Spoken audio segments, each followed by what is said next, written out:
You know that feeling when you come home and the silence just feels off? Like the air's thicker, the walls are listening, and something shifted just slightly out of place? That was me. Nick Stanton, 34, Phoenix, Arizona. Project manager at one of those mid-size IT firms that's always, almost, breaking into the next big thing. Life was steady. I had a decent career, a 2-bedroom place with mountain views, and I thought, for a while, a solid marriage. Amber and I had been together for 5 years. Married for 3. She was an events coordinator for a local private medical group. Lots of late hours, weekend work, and last-minute meetings. At least that's what I used to believe. But lately, things didn't add up. She started coming home later and later. Not the occasional "we ran over" kind of late, but midnight after texting "I am stuck in a wrap-up" kind of late. Her phone, once tossed casually on the counter, was now permanently glued to her hip, screen always face down. Lock screen changed. Twice in a week. The small stuff crept in first. New perfume. Something sharper, expensive, not her usual floral. A pair of heels I didn't remember buying with her. Gym clothes with tags still on them, even though she claimed she'd worn them already. And then there were the night workouts. 3, sometimes 4 nights a week. She'd leave the house in yoga pants and a high ponytail, and I'd hear the garage door close behind her. Always around the same time. Always with that same rehearsed kiss on the cheek and "love you, babe." Except, it didn't feel like love anymore. It felt like habit. Like obligation. Still, I didn't blow up. I didn't accuse her or go full conspiracy theorist. I played dumb. Calm. Because deep down, I already knew. What she didn't know was, I'd already started paying attention. I wasn't the jealous type. Never had been. I believed in space, in trust. But when trust starts to feel like a one-way street, you don't slam the brakes. You study the traffic pattern. So I started a log. Just a quiet little note app in my phone. Nothing dramatic. Dates, times, odd behavior. When she left. When she came back. Who she mentioned. Which friends she said she was meeting, and whether their social media stories lined up. Spoiler, they didn't. One night, she claimed she was heading to a bar class with Megan. Megan, though, was at a concert downtown. She'd posted a pic at the venue, holding a beer and flashing peace signs. Timestamp matched when Amber was supposedly warming up, so I added it to the list. I didn't confront her. Instead, I picked up a second phone. A cheap Android burner from Walgreens. Installed a clone of her favorite apps, added a VPN, and kept it in my glove box. Started testing a few theories. Checked our Wi-Fi logs. Grabbed a basic network monitoring tool and ran it through the router. And that's when things got interesting. There were recurring logins to cloud drives I didn't recognize. New devices on our home network at weird hours. And messages, one she thought were deleted, showing up in backup sync folders she forgot I set up when we moved in. I wasn't sure what I was looking for yet, but I was certain I'd find it. Amber had changed. It wasn't just the cold kisses or the distant looks. It was how she stopped asking about my day. How she started ending every disagreement with, "I'm tired of having the same conversation." Or worse, no conversation at all. She was slipping away, piece by piece. But I didn't chase. I didn't beg. I studied. I waited. And I smiled. Because the thing about cracks in a wall is, once you see them, you don't just repaint. You dig. And I was just getting started. The thing about truth is, once you get a taste, you stop being able to stomach anything less. I wasn't expecting to find him that night. I really wasn't. Amber had left her iPad charging in the kitchen. She usually kept it in her office, or, more accurately, under digital lock and key. But maybe she got sloppy. Or maybe she just didn't care anymore. It lit up as I was passing by. A message preview floated across the screen. Nothing long, just a name and a few cruel little words that changed everything. Derek Mason. Wish I could wake up next to you again. I froze, then stared at the name for a few more seconds. Derek. My boss? At first, I thought it had to be a mistake. Same name, maybe. Wrong guy. But then it came again. Derek Mason. That room last Friday. I still think about it. No emojis. No games. Just a direct line into betrayal. Now here's the kicker. I'd worked under Derek for nearly 5 years. He was the guy who gave me my first project lead, toasted my last promotion at a bar downtown, asked me to be godfather to his dog. I looked at the screen numb. The same guy who signed my paychecks was now, apparently, sleeping with my wife. I picked up the iPad. It wasn't locked. I don't know if that was mercy or oversight, but it felt like a loaded weapon dropped in my hands. I opened the messages. It had been going on for months. Dozens of messages. Hotel names. Dates. Room numbers. Photos, some cropped tight, others not so much. Most weren't graphic, but they didn't have to be. A shot of her legs on a hotel bed I didn't recognize. A mirror selfie where Derek's phone was clearly visible in the background, just behind her reflection. Worse than the pictures were the plans. I just need to find the right time, she wrote in one thread. He's not suspicious yet, but I don't want this dragging forever. Derek's reply. You're too smart for that. You deserve a real future. He's stuck. You're moving forward. Another one later. His raise came through. You said that would buy us time. Has he signed the contract yet? That one hit differently. My raise. I'd just gotten a bump in salary 2 months earlier. Derek himself had walked into my office, grinning like a mentor at graduation, and said, You've earned this, man. Proud of you. Turns out the person who really earned it was the one he was sleeping with. She'd known everything. My pay, my project load, my upcoming team move. All of it discussed in flirty chats at midnight, in little text bubbles between, Can't wait to see you again, and Let's book something for next week.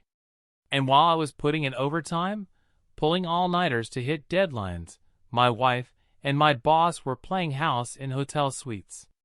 I sat there, reading, breathing in something that wasn't quite rage. It was colder than that.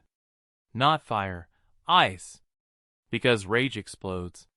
But this was surgical. They were methodical.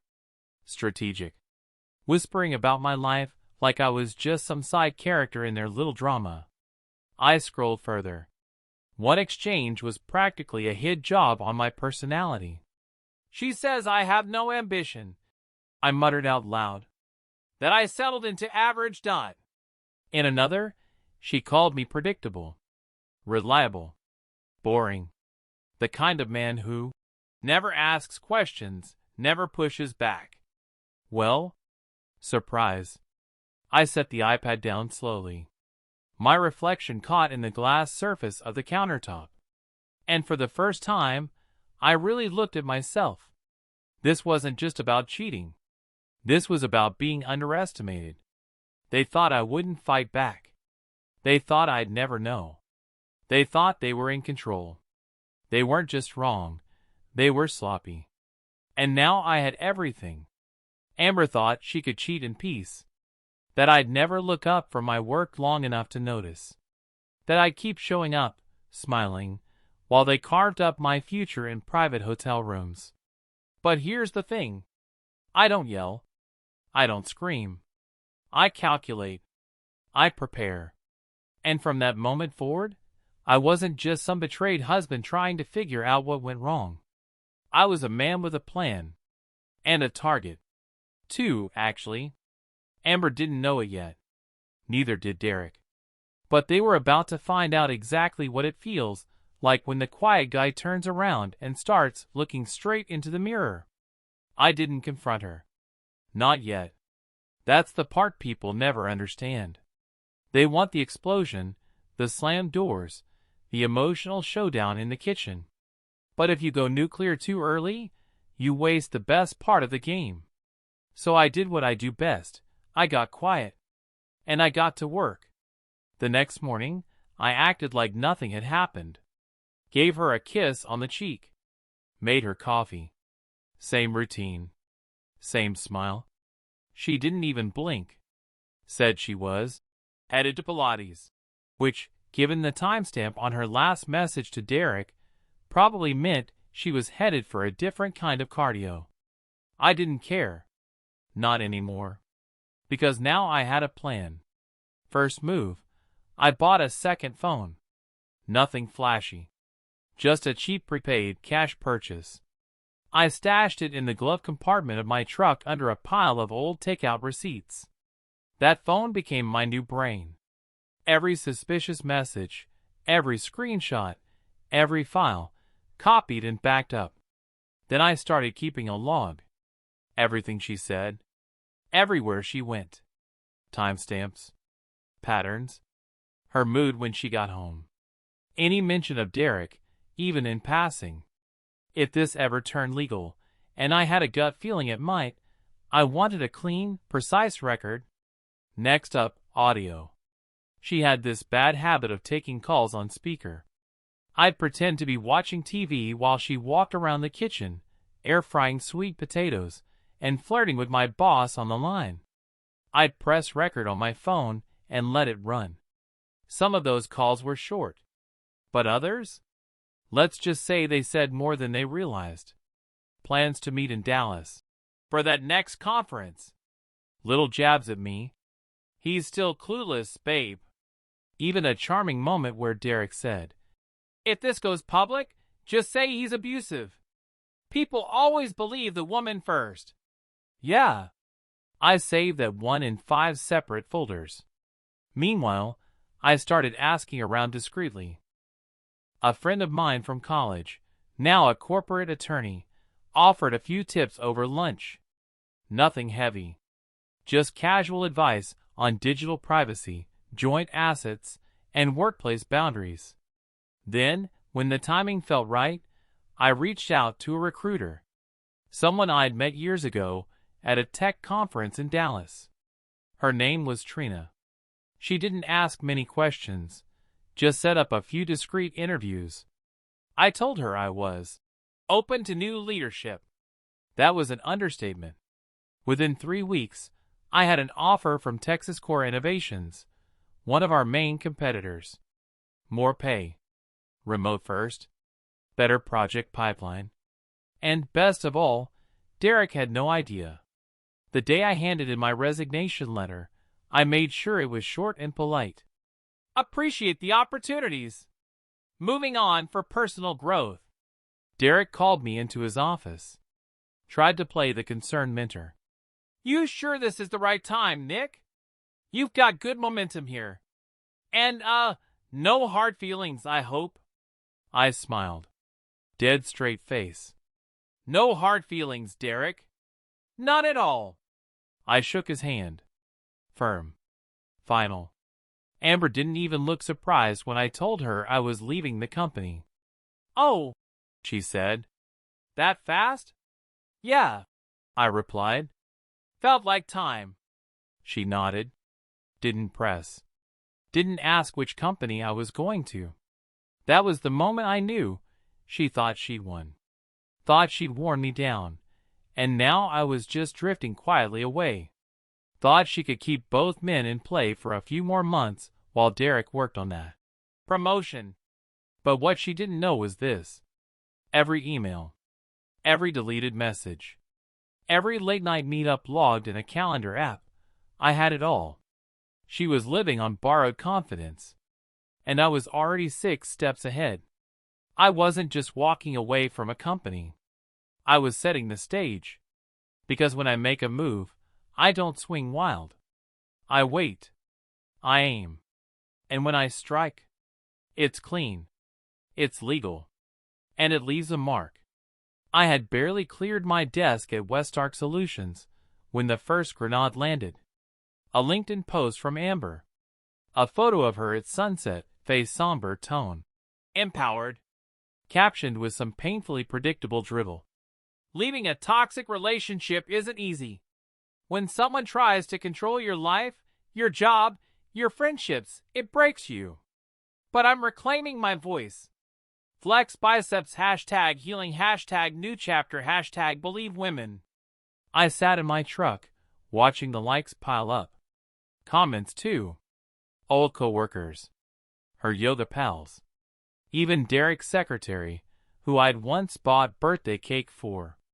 All of them offering support. You're so brave.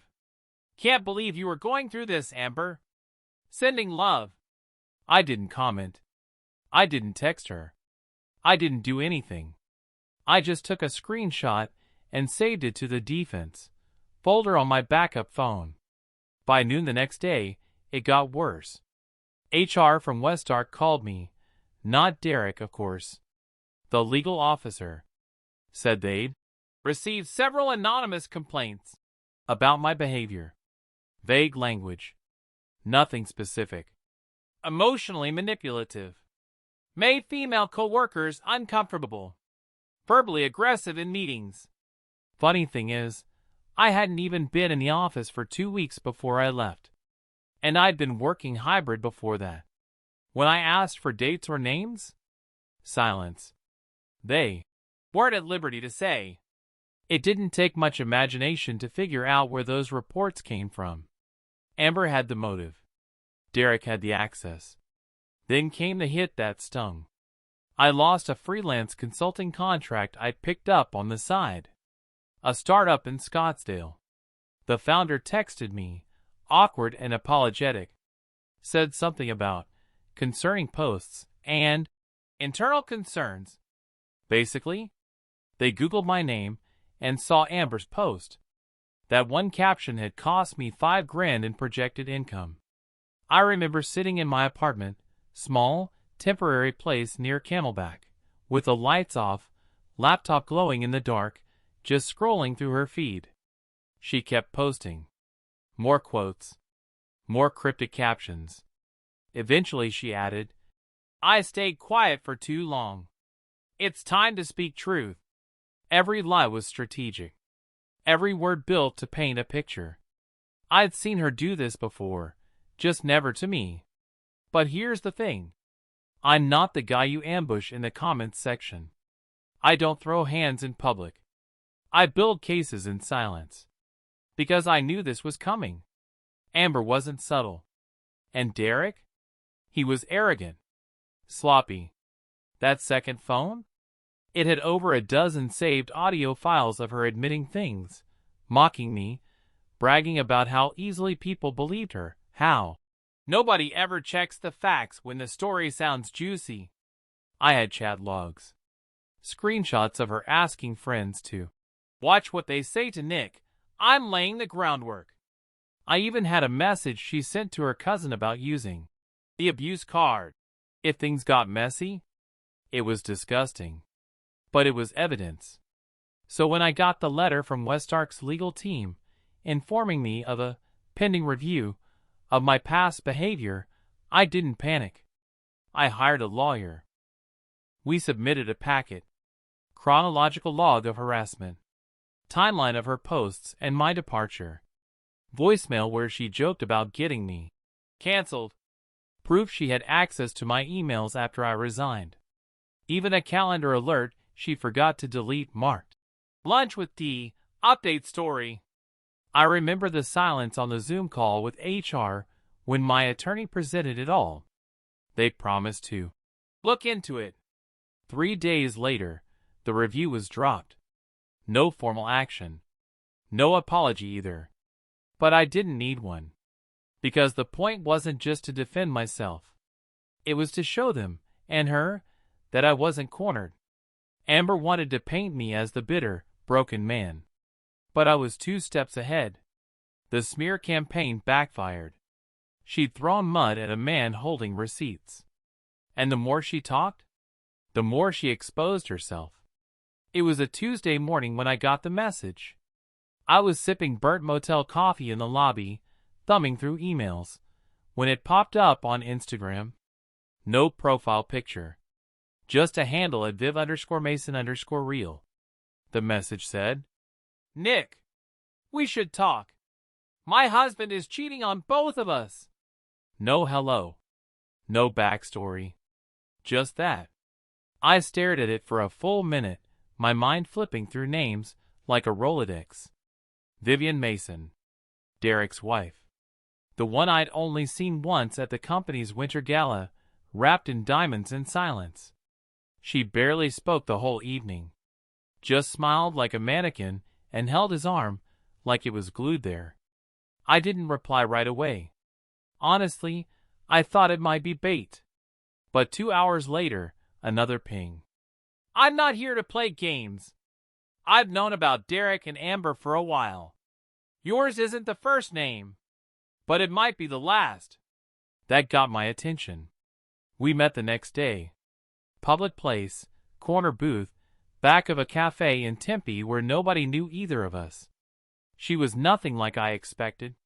Tall. Sharp. Dressed like corporate steel. Hair pinned, blazer fitted. And those eyes, not angry, but calculating. "Thanks for coming," she said, sitting across from me like we were about to close a deal. I didn't bother with small talk. "You said Derek's been doing this before Amber?" She let out a humorless laugh. "Amber's number 4. That I know of." Then she pulled out a small leather folder. Inside, a stack of printed emails, screenshots, travel receipts, hotel bookings, expense reports with fake meeting titles. One photo showed Derek and Amber walking into a resort in Sedona, 3 weeks before she told me she was visiting her aunt in Flagstaff. She laid it all out. Names, dates, conversations pulled from old sync devices. "You're not the first person he's burned," she said. "And she's not the first woman willing to burn with him." I just stared, flipping through page after page of receipts and screenshots. "You knew this whole time?" I asked. She shook her head. "Suspected? Then I did what you did. I started collecting." Vivian wasn't here to cry. She wasn't here to ask for pity. She was here with a plan. "Here's the situation," she said, locking eyes with me. "I've got the financials. You've got the personal angle. Together, we can end their little storybook fantasy." I didn't answer right away. It felt strange, like joining forces with someone from the other side of the battlefield. But she wasn't the enemy, and neither of us asked for this war. She leaned in. "I'm not out for revenge. I want accountability. For what Derek did to our marriage. For what Amber's trying to do to your name. You're thinking legal?" I asked. "Oh, legal is step 1. But I'm thinking bigger." She slid a flash drive across the table. "All the copies are backed up. But this? You'll want it when you see what they've been saying about you behind your back." I took it. Not because I was angry. Because I was done pretending this was just a bad breakup. This was orchestrated betrayal. Rehearsed, documented, and sloppy in all the wrong ways. "They thought we'd stay quiet," Vivian said, standing up and adjusting her coat. "They underestimated both of us." She walked out like a storm in heels. And me? I sat there, flash drive in hand, coffee gone cold, and one thought circling in my head. Let's see how they like being the story for once. The funny thing about lies? They always leave receipts. And with Vivian Mason on my side, we were digging through years' worth. Emails, messages, audio clips, meeting invites that led to hotel suites, expense reports labeled strategy brunch that coincided with spa weekends in Palm Springs. She worked like a surgeon. Precise, unemotional, focused. I handled the ex-employees. A few quiet messages on LinkedIn, and the replies started trickling in. Man, I thought I was the only one. Derek killed my promotion and gave it to someone he was seeing.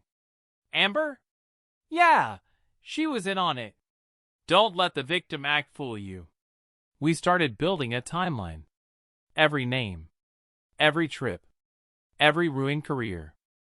We were only 6 days in, and the pattern was clearer than a corporate org chart. The Mason method. Target promising mid-level staff. Flirt. Build loyalty. Extract information. Sabotage from inside. Replace. Repeat. And meanwhile, back at home, Amber had shifted into full survival mode. I came home one night to find the lock on our Scottsdale apartment changed. No warning. No text. Just the welcome mat gone, and a shiny new deadbolt where mine used to be. Fortunately, I was smarter than that. I hadn't been staying there full-time anyway. I'd already moved most of my stuff to a short-term rental in Tempe, just in case. But it was the principle. I called the landlord the next morning. Yeah, Amber said you'd left. That you were threatening her, he told me. But his voice was cautious, not hostile. I've got text logs, email confirmations, even the last rent payments which came from my account, I said. There was a pause. I figured something was off, he admitted. She got real pushy. Wanted to change the lease, but couldn't provide anything legal. Good. One less knife in the back. He promised to keep the lease in my name, and noted that false statements like that could be grounds for legal action. I didn't threaten. I didn't need to. The more she pushed, the more she exposed herself. Vivian, meanwhile, had started compiling something she called the dossier.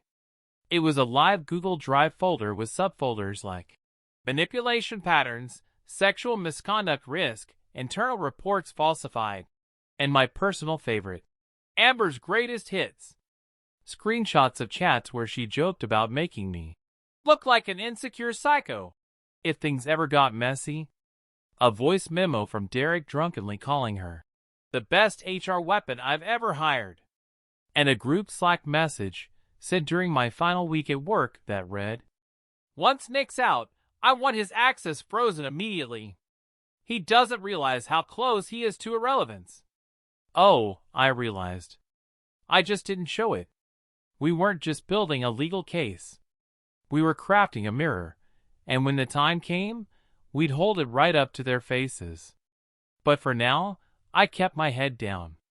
Back at my new job at Texas Core Innovations, I played the calm, capable newcomer. In meetings, I nodded, I delivered. Nobody knew I was sitting on a mountain of corporate rot just waiting to erupt. Amber kept posting vague quotes about healing from narcissists. Reels of her at the gym, suddenly a fitness influencer. One post even said, you don't know how abusive someone is until you're free from them. Cute. I could have commented. I could have posted receipts. But I wasn't here for drama.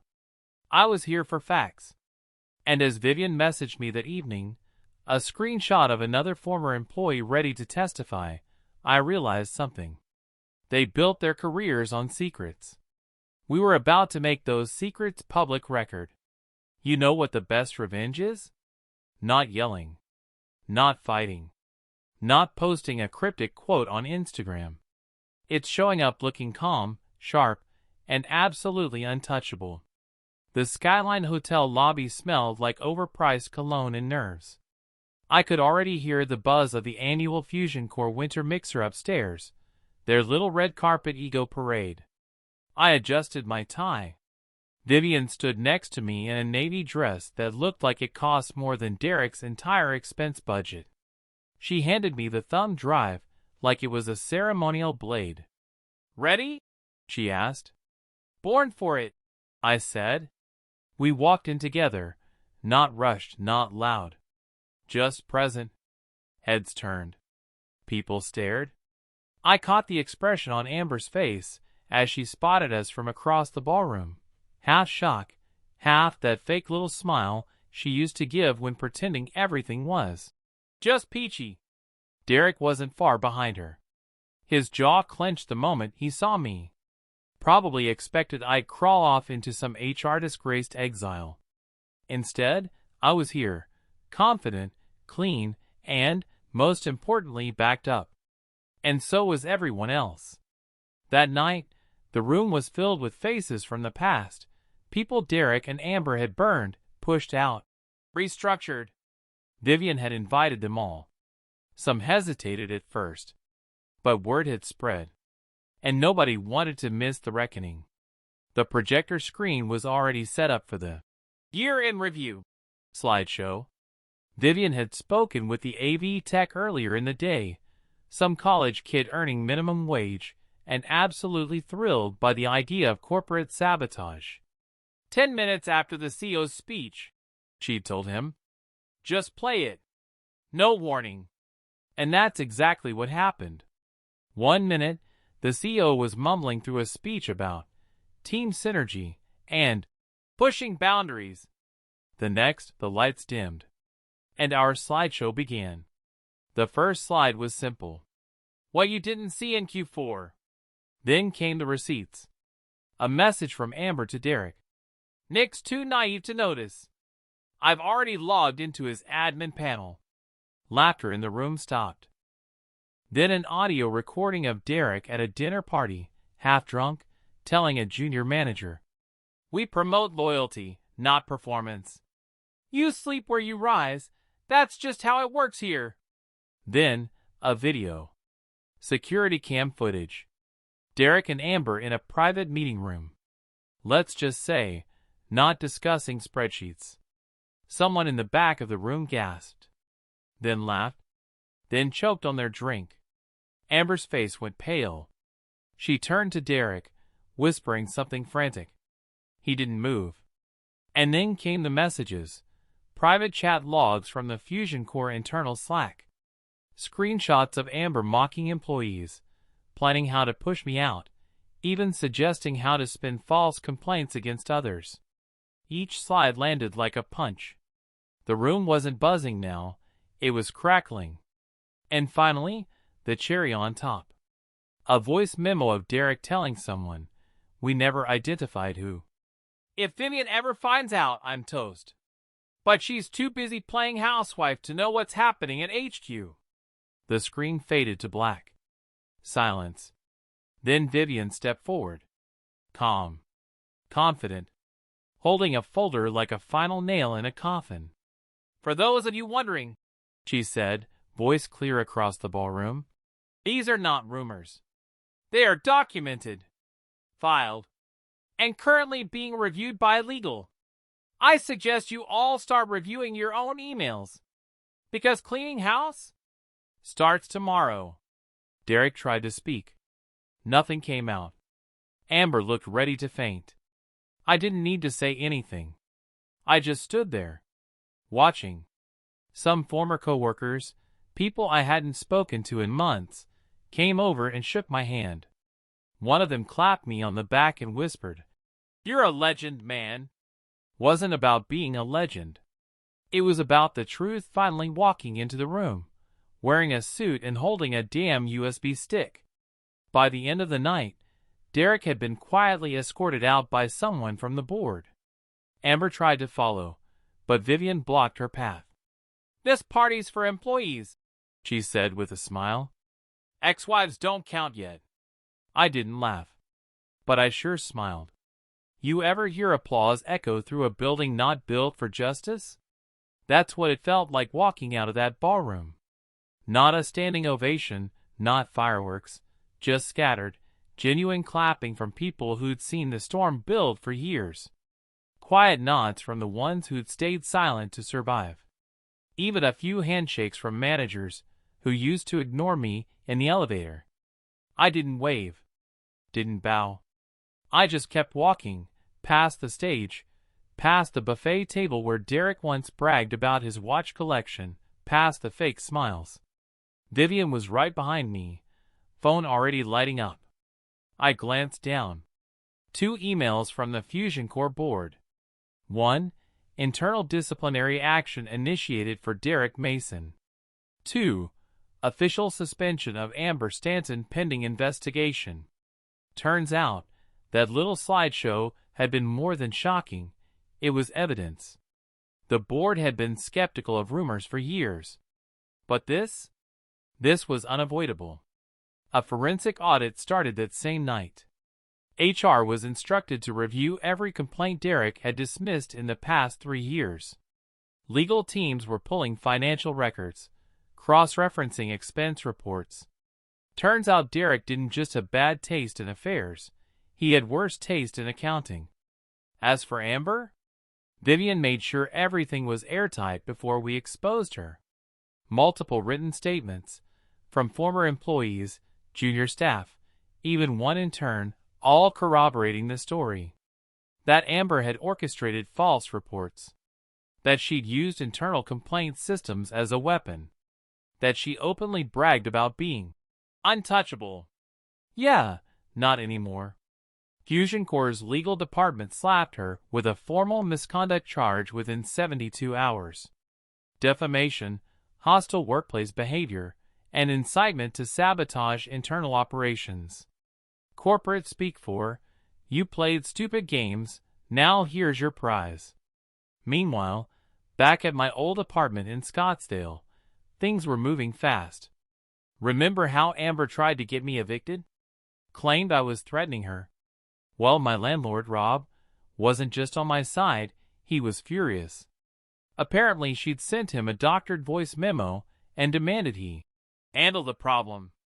He'd heard the original one, too. Guess which version held up? By Monday, she got a notice to vacate.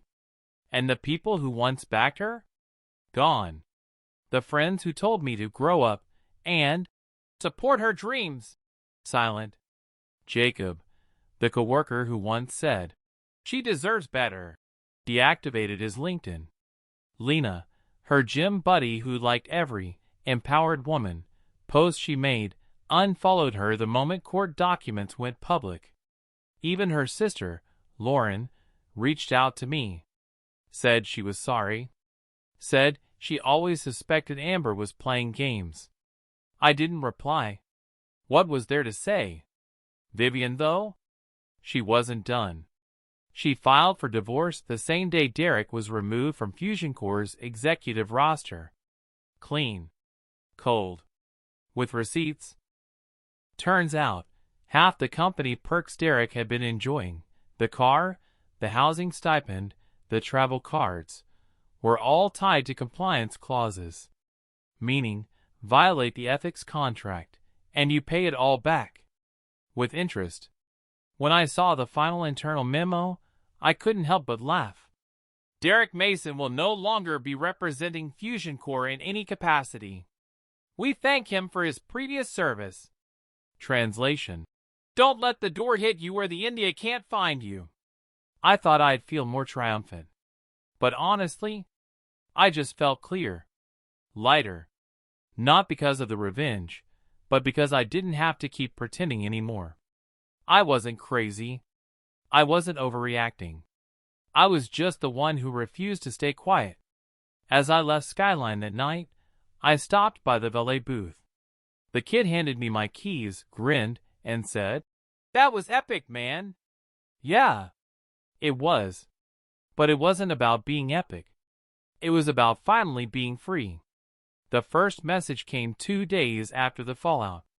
Can we talk? From an unknown number, but I didn't need a name. The punctuation alone gave her away.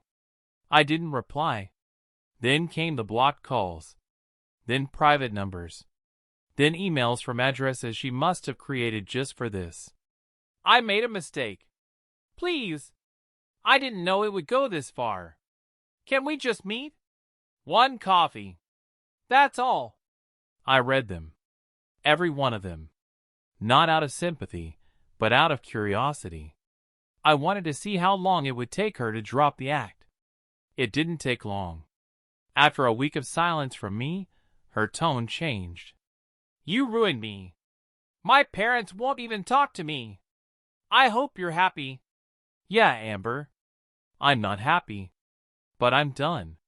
By the second week, she was officially unemployed. Fusion Core terminated her contract. No severance. No references. HR issued a formal statement that her conduct violated internal policy and exposed the company to litigation. Translation: good luck getting hired in tech again. Our old landlord confirmed she never picked up her remaining things. Someone said she was crashing at her cousin's place near Glendale, though nobody was sure. Most of the friends who reposted her empowered survivor story quiet now. Some even DM'd me apologies. But none of that mattered. What mattered was, I wasn't looking back. Because while Amber's life turned to ashes, mine was finally catching fire. Texas Core brought me in full-time as a senior consultant. But that was just the start. After the fallout, word spread. Apparently, the guy who exposed Mason and his sideshow was hot property in the corporate world. 3 firms reached out in the first week.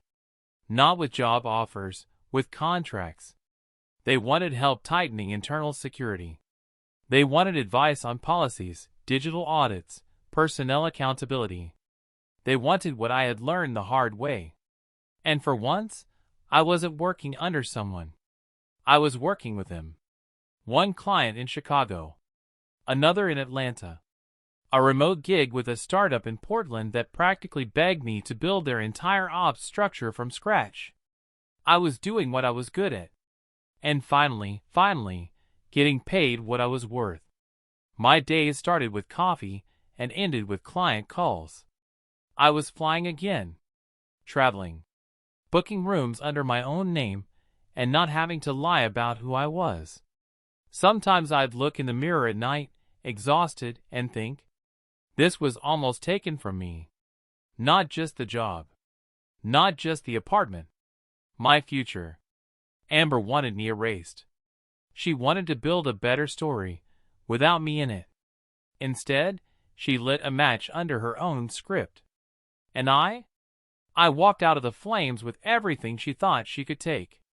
I still get updates. Vivian and I talk weekly, sometimes about the lawsuits, sometimes just to vent. Derek's hearing is coming up. There's talk of financial restitution to terminated employees. Vivian's lawyers are pushing hard. Mark, the guy they burned before me, he's doing well. Teaching at a coding boot camp in Colorado. Says he hasn't felt this at peace in years. Julian from HR? She switched companies completely. Said watching everything go down finally gave her the guts to leave. Everyone moved forward, except Amber. And the thing is, I'm not even angry anymore. Just done. No more responding. No more wondering if she's changed.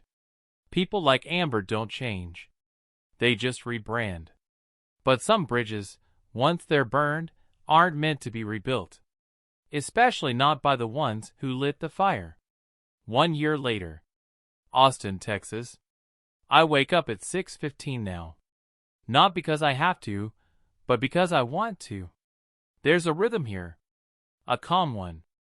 I make coffee, feed Moose. Yeah, I finally got that dog I kept saying I didn't have time for. Half lab, half chaos. Eats socks like candy, but damn if he doesn't keep me grounded. The mornings are quiet. Sometimes there's music.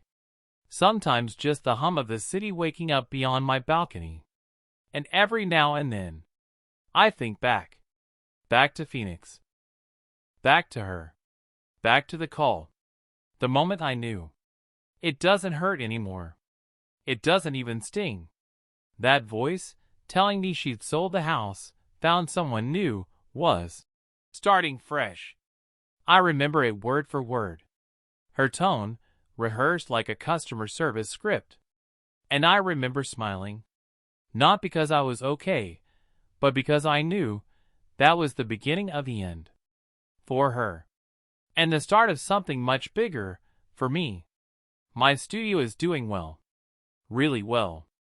We're small, but sharp. We've got clients in 4 states, and enough work to keep 10 people busy year-round. I handpicked every one of them. No office politics. No backroom sabotage.